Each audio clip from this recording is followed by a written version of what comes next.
everyone, welcome back to Equipoise Classes and I Surbi Gupta welcome you all in our Mission CUET series जिसके हम part 48 पे आ चुके हैं। इसी नाम से एक प्लेलिस्ट भी है, मैं लिंक कर दूंगी डिस्क्रिप्शन में, जिसमें सारे पार्ट्स हैं। अभी तक कोई वीडियो नहीं देखी है तो देख लो, क्योंकि ये कुछ लास्ट वीडियोस बची हैं। There are total of 50 videos in this series and we have already come to 48th video.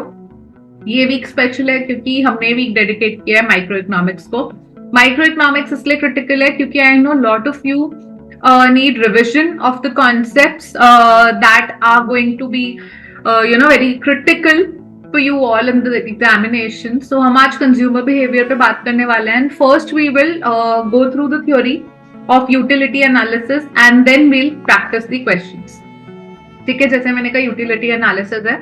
Syllabus देख लो, this is part of unit 2। Unit 2 में बहुत सारे चैप्टर्स हो जाते हैं। कंज्यूमर्स इक्विलिब्रियम है, डिमांड है, as well as elasticity of demand भी है, बट अभी हम कंज्यूमर इक्विलिब्रियम पे फोकस कर रहे हैं। Next 2 videos will be focused on demand and elasticity. Okay, then इसमें ना गाइस एक कैच है कि इसमें बोलते हैं meaning and attainment of equilibrium through utility approach. So most of you feel कि it is cardinal only and जो ऑर्डिनल यूटिलिटी आपके माइक्रो इकोनॉमिक्स में है, जिसमें आपका इंडिफरेंस कर्व और बजट लाइन का कॉन्सेप्ट है, तो आप लोगों को लगता है कि वो नहीं आ रहा है, जबकि ऐसा नहीं है, वो भी आता है पेपर में एंड उसके क्वेश्चंस आ चुके हैं। सो ये एक थोड़ा सा दिक्कत है कि सिलेबस इतना एग्जॉस्टिवली नहीं बोलता, बट आपको वो करना है। 2 साल हुआ है, बहुत स्टूडेंट्स ने सोचा कि उसको नहीं पढ़ के जाते, लेकिन उससे क्वेश्चन आ गए थे। सो मैं हमेशा पढ़ाती हूँ and it is always beneficial for you all. Okay, so let's start with the summary and then will move to questions. ठीक है, यूटिलिटी क्या है? Utility is a want satisfying power. कोई वांट है मेरी और उसको सेटिस्फाई करने की जो पावर है, वो पावर किसके पास है, उसको क्या बोलते हैं? उसको यूटिलिटी बोलते हैं। ठीक है, टोटल यूटिलिटी क्या होती है? It is the sum total of utility derived from consumption of all units of a commodity. Okay, marginal utility क्या होती है? Additional utility. So what if guys, I know you guys love eating, probably student life में बहुत मजा आता है खाने में। तो छोले भटूरे का एग्जाम्पल लेते हैं, आप लोग को बहुत भूख लग रही है। ठीक है, आप जैसे स्टॉल पे जाते हो, आप जो पहला भटूरा खाते हो ना, आपको बहुत सेटिस्फैक्शन मिलती है। You get satisfaction of ultimate level, मतलब बहुत अच्छा फीलिंग आता है। ठीक है, देन सेकंड खाते हो तो अब पेट थोड़ा भरा हुआ है। ठीक है, पेट थोड़ा भर गया है तो उतना नहीं यूटिलिटी लगता। थर्ड खाते हो, अब पेट में पहले ही 2 भटूरे जा चुके हैं, भूख थोड़ी शांत हो गई है, तो तीसरा थोड़ा हेवी लगने लगता है। करेक्ट। सो थर्ड भटूरे ने इंडिविजुअली, थर्ड भटूरे के आने से वो थर्ड भटूरा अपने साथ कितनी यूटिलिटी लाया आपके लिए, उसको मार्जिनल कहेंगे। जबकि टोटल 3 भटूरे खा के टोटल यूटिलिटी कितनी मिली, उसको टीयू कहेंगे। ठीक है, understood the difference between TU and MU. ठीक है, आपने टोटल 3 भटूरे खाए, अब 3 भटूरे खा के, टोटल 3 भटूरे खा के से मेरे को पहला भटूरा खाया। I am just giving you an example है।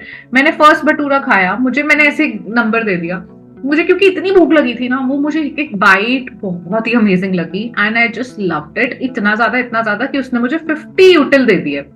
यूटिल में, util is a unit, okay, not basically measurable, because हर किसी के हिसाब से डिफर करता है यूटिलिटी। मैंने अज्यूम कर लिया, मेरे को 50 यूटिल मिले। सेकंड भटूरा खाया, क्योंकि मेरी डाइट उतनी नहीं है, मेरी एपेटाइट उतनी नहीं है, तो सेकंड, फर्स्ट खा के मैं तो खुश हूँ, सेकंड ने मुझे कोई खास यूटिलिटी नहीं दी, मेरा पेट भर चुका था पहला खा के ही, फिर भी चलो इसने मुझे 20 दे दी, 20 यूटिल। थर्ड मुझसे किसी ने जबरदस्ती करी, खाना है and I was not very keen, तो उसने मुझे सिर्फ 5 यूटिल ही दिए, कुछ खास नहीं दिया। ठीक है, सो टोटल यूटिलिटी क्या होगी इस केस में कि मुझे 3 भटूरे खा के टोटल कितनी यूटिलिटी मिली? 20 + 50 + 5 कितना हो गया? 75। लेकिन सिर्फ थर्ड भटूरे ने मेरे लिए कितनी यूटिलिटी दी? 5। सिर्फ सेकंड भटूरा मेरे को कितनी यूटिलिटी ऐड करके गया? 20। ठीक है, इसको बोलते हैं marginal utility. Now you got the difference between MU and TU, great. Then law of diminishing marginal utility यही कहता है, it states that marginal utility tends to diminish as more and more units of a commodity are consumed by a consumer. As I said, diminishing मतलब कि जैसे जैसे ज्यादा भटूरे खाऊंगी, हर भटूरे से जो मुझे यूटिलिटी मिल रही है वो डिमिनिश होती जाएगी, वो कम होती जाएगी। इसी को law of diminishing marginal utility कहते हैं। ठीक है, कंज्यूमर इक्विलिब्रियम कब आता है? जब सिचुएशन आती है when a consumer maximise the satisfaction given income and prices. Alright, so आप देख सकते हो पहली कोक की बोतल आई, बहुत थर्स्टी है, खाली है, तो बहुत ज्यादा सेटिस्फैक्शन मिली, बट अब इतना भर चुका, अब जगह नहीं है, तो दूसरी ने उतनी नहीं दी होगी, थर्ड तो बहुत ही कम दे रहा है। Okay, so that is the case guys. ऐसे ही होता है इसके केस में, मार्जिनल यूटिलिटी और आपके total utility scenario. Okay, then let's say equilibrium condition for a single commodity. Single commodity case में देखते हैं कंज्यूमर इक्विलिब्रियम कब अटेन होता है। अभी देख लेते हैं, प्राइस है, यूटिलिटी है, एक्स एक्सिस पे यूनिट्स ऑफ कंजम्पशन है। नाउ सी, ये आपका प्राइस है, प्राइस फिक्स है, भटूरे का प्राइस क्या है, 10 है, ठीक है, या 20 रुपीज की प्लेट है, 20 रुपीज 1 प्लेट।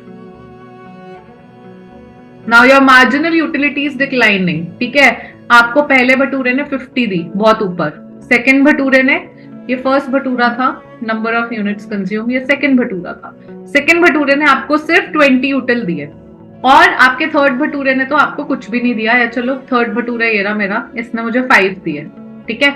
सो अब क्या हुआ कि ये पॉइंट ई जो है वो इक्विलिब्रियम पॉइंट है, जहां पे वो प्राइस जो है वो मैच कर गया है मेरे यूटिलिटी से, यानी मुझे 20 यूटिल मिले, तब प्राइस भी तब 20 था और यूटिलिटी भी उतनी थी, तो इसका मतलब है दैट मीन्स कि दो भटूरे मेरा इक्विलिब्रियम है, कि मेरे को 2 खाने चाहिए, that is okay for me. Okay, so that is equilibrium everybody. Then you see, अगर हम ऊपर है क्वांटिटी तो भी हम इस प्राइस पे आएंगे, और अगर हम नीचे हैं तो भी हम इस प्राइस पे ऊपर जाएंगे। Okay, so that is the scenario everyone. Then let's move ahead. Consumer equilibrium for many commodity. तो many commodity के केस में देखो बोला जाता है MUX by PX is equal to MUY by PY is equal to MUM. MUM क्या होता है? Marginal utility of money. MUM does not refer to marginal utility of goods, but it last rupees spent on each good. ठीक है, कि आखिरी पैसा जो spend किया है ना, उससे भी हमें वर्थ या सेटिस्फैक्शन मिली हो। ठीक है, एग्जाम्पल के तौर पे देख लेते हैं। ठीक है, कोई एक्स कमोडिटी है, एक्स कमोडिटी जैसे पेन है, ठीक है, और ये आपकी चॉकलेट है, वाई कमोडिटी, तो पेन का प्राइस 2 पर यूनिट है, चॉकलेट का प्राइस 4 पर चॉकलेट है। देन मनी इनकम आपकी 20 रुपए है। Now MUX and MUY are shown. पहली आपको X is what, X is pen, Y is what, chocolate. पहला पेन लेते हैं, आपको 20 मार्जिनल यूटिलिटी मिलती है, सेटिस्फैक्शन पहले पेन से, दूसरे पेन से कम हो जाती है 18, तीसरे पेन से और कम होती है, चौथे पेन से और कम होती है, 5th से और कम, 6th से और कम, डिमिनिशिंग मार्जिनल यूटिलिटी। चॉकलेट पे आ जाता है, पहली चॉकलेट आती है 24 यूटिलिटी लाती है अपने साथ, सेकंड चॉकलेट 20 लाती है, थर्ड चॉकलेट 16 लाती है, फोर्थ चॉकलेट 12 लाती है, then 8, then 4। Now you divided by price. PX क्या है, PX है 2, और यहाँ पर PY क्या है, PX है 2, PY है 4। अब ये यूटिलिटी पर साइड डिवाइड कर दो तो आपको दिख जाएगी। अब यहाँ पे कैच क्या है, MUX by PX should be equal to MUY by PY, correct. यहाँ पे देखो आपका नंबर्स अगर मैं देखूं तो एक तो ये नंबर आ रहा है यहाँ पे, ठीक है, एक तो ये नंबर आ रहा है इक्वल का, एंड एक ये नंबर आ रहा है इक्वल का, तो क्या दोनों इक्विलिब्रियम है? दोनों इक्विलिब्रियम। अब लास्ट रुपीज स्पेंड से क्या मतलब होता है everybody, you see, last rupees spend का मतलब होता है कि आपकी इनकम सेटिस्फाई होनी चाहिए। कंज्यूमर की इनकम कितनी है, 20, ठीक है, कंज्यूमर की इनकम 20 है, तो अगर आप अभी यहाँ पे, लेट्स गो बैक, अगर आप यहाँ पे से 5 units of X and okay, so there are 2 cases, ठीक है, मैं लिख रही हूँ यहाँ पे x y। केस 1, x की कितनी यूनिट्स, x की यूनिट है 5, जहां पे इक्वल आ रहा है इक्विलिब्रियम, एंड y की कमोडिटी उस टाइम पे 1, या तो ये ले लो कॉम्बिनेशन, ठीक है, या तो ये ऑप्टिमम कॉम्बिनेशन है, या फिर ऑप्टिमम कॉम्बिनेशन है इसकी 6 यूनिट्स एंड इसकी कितनी यूनिट, इसकी 2 यूनिट्स, ठीक है। सो लेट्स सी, कहां हम देखते हैं कि इनकम पूरी एग्जॉस्ट हो जानी चाहिए, लास्ट रुपी तक भी स्पेंड हो जाना चाहिए आपका। मार्जिनल यूटिलिटी ऑफ मनी के इक्वल है, खाली ये तो नहीं चलेगा, MUM भी चाहिए। MUM मतलब मेरा पूरा बजट एग्जॉस्ट हो जाना चाहिए। तो x का प्राइस क्या था 2, y का प्राइस क्या था 4, तो अगर मैं ये वाला कॉम्बिनेशन लूं तो उससे टोटल इनकम कितनी स्पेंड हुई मेरी, 5 into 2 प्लस 1 into 4, यानी 14 रुपीज स्पेंड हुए, अभी भी 6 रुपीज बच गए, लास्ट रुपीज स्पेंड नहीं हुआ है, तो ये इक्विलिब्रियम नहीं है।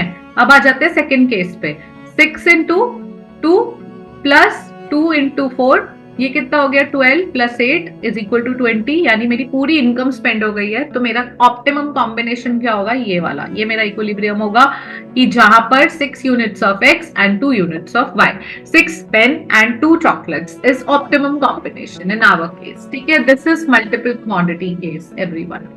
ओके, समरी देख लो, MUX YPX, इसको दो तरह लिख सकते हैं। So this is all you can read and now let's come two questions everyone. ठीक है, सो आपको एक टेबल दिया टोटल यूटिलिटी, पहली यूनिट की जो टोटल यूटिलिटी होती है वही मार्जिनल यूटिलिटी भी होती है, एंड उसके बाद फिर उसमें मार्जिनल यूटिलिटी सेकंड कमोडिटी में कितनी है, टोटल यूटिलिटी 18 है, यानी सिर्फ सेकंड कमोडिटी से कितनी आई है 6। तो आप क्या कर सकते हो, 12 प्लस 6 इज इक्वल टू 18, ऐसे जा रहा है। Then 18 plus 4 equals to 22 total utility. Then 22 plus 2 is equal to 24 total utility. So मैंने टेबल फिल कर दी। अब वो क्या पूछ रहा है, चूज द करेक्ट ऑप्शन। पहले टोटल यूटिलिटी, फिर मार्जिनल यूटिलिटी। टोटल यूटिलिटी कितनी 22 and marginal utility 12। Let's see option number 4। All right, you know how to solve these questions now. It's very important. Just keep practicing, everyone. Next 2 chapters में या demand और elasticity में तो I am bringing आप लोगों के लिए proper like you know I'll be getting 10 questions each, 10 most important questions of demand, 10 most important questions of elasticity of demand, and also guys आगे चलेंगे, सब्सक्राइब कर दो चैनल प्लीज, 10 सेकंड्स लगने हैं बट मेरे लिए बहुत मैटर करता है, फटाफट से सब्सक्राइब करके आ जाओ and then let's continue with the video. Okay, so consumer is consuming 2 goods X and Y. Now if MUX कितना है, MUX कितना है 60, ठीक है, MUY कितना है 20, प्राइस ऑफ गुड Y कितना है 4, PY कितना है 4, what will be the price of X? तो हमें पता है इक्विलिब्रियम कब होता है, MUX by PX is equal to MUY by PY। ठीक है, तो MUX 60 upon PX is equal to 20 upon 4, that is 5। ठीक है, so PX is equal to 60 upon 5 which is 12। So price of X कितना आ गया 12। Correct answer option number B. Okay guys, correct option is option B. Then let's move to next question. If a person derives 28 utils of total utility by consuming 4 mangoes, ठीक है, total utility 4 mangoes से TU कितना है 28, total बोल रहा है, ठीक है, and 30 utils of total utility by having 5 mangoes, 5 mangoes की TU कितना है 30। मार्जिनल यूटिलिटी, 4 मैंगोस की टोटल यूटिलिटी 28 थी, 5th मैंगो के आते ही बढ़ गई 30, 5th मैंगो की अपनी मार्जिनल यूटिलिटी कितनी ऐड की 2 यूटिल्स। सिंपल क्वेश्चन ये तो, कितना है answer 2 utils. Okay, then let's see, मैंने आपको जो बोला था कि क्वेश्चन इंडिफरेंस कर्व और बजट लाइन से आ जाता है बट सिलेबस में मेंशन नहीं है, तो यानी ये पढ़ना भी जरूरी है गाइस। इंडिफरेंस कर्व क्या होता है, कंज्यूमर पर्सपेक्टिव से इंडिफरेंस कर्व होता है कि अगर मैं 2 गुड्स कोई भी कंज्यूम कर रही हूँ तो उसके मेरे बेस्ट कॉम्बिनेशंस, जो मेरी प्रेफरेंस होती है वो वाली, ठीक है, वो चूज। जैसे अगर मैं पेन और चॉकलेट कर रही हूँ, पेन है और यहाँ पे मैं चॉकलेट कंज्यूम कर रही हूँ, so what are the best combinations that will give me same level of satisfaction. ठीक है, अगर मेरी सेटिस्फैक्शन लेवल 50 है तो कौन से कॉम्बिनेशंस है जो मुझे सेम लेवल ऑफ सेटिस्फैक्शन देंगे, और हमेशा अगर मेरी सेटिस्फैक्शन सेम रखनी है तो कोई एक यूनिट अगर मैं ज्यादा कंज्यूम करूंगी तो दूसरी कम करनी पड़ेगी ताकि सेटिस्फैक्शन लेवल सेम रहे। ठीक है, 2 indifference curves can interact each other. If you read the properties of indifference curve, 2 indifference curves can never intersect each other. ठीक है, why it cannot intersect each other? It should be intersect, guys. Okay, why? ये A है, A indifference curve A, indifference curve B.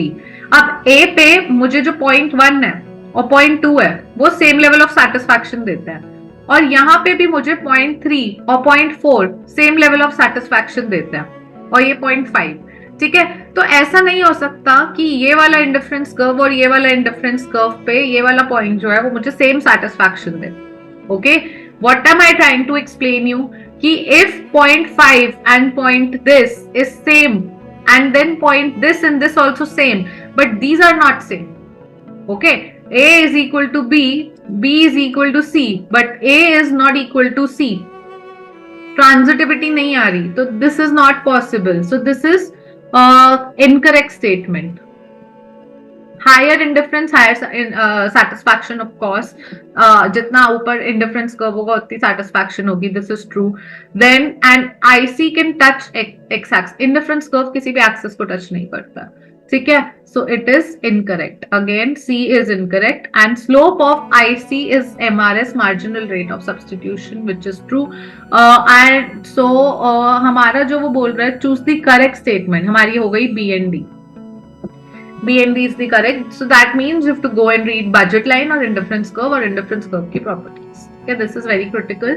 So we've come to end of this session and only 2 more videos left, guys. And I would want to express my gratitude to each and every subscriber. Thank you so much for making Equipoise classes what it is today. And thank you from bottom of my heart. If you like my video, please click like, thumbs up. If you don't like, feel free to thumbs down. That's completely all right. Comment section में यहाँ तक आए हो तो heart emoji दे जाओ मेरे लिए, मुझे पता होगा आपको. And CUET sprint batch start हो रहा है, guys. Enroll करो. अभी मैं information लाने वाली हूँ कि कितने कोर्स का प्राइस क्या है, कोर्स कहाँ पे देखने को मिलेगा. There's a lot more coming up for you guys, lot more. Okay, so stay tuned and I'll see you tomorrow. All the very best for all your exams and your preparation. Thank you so much.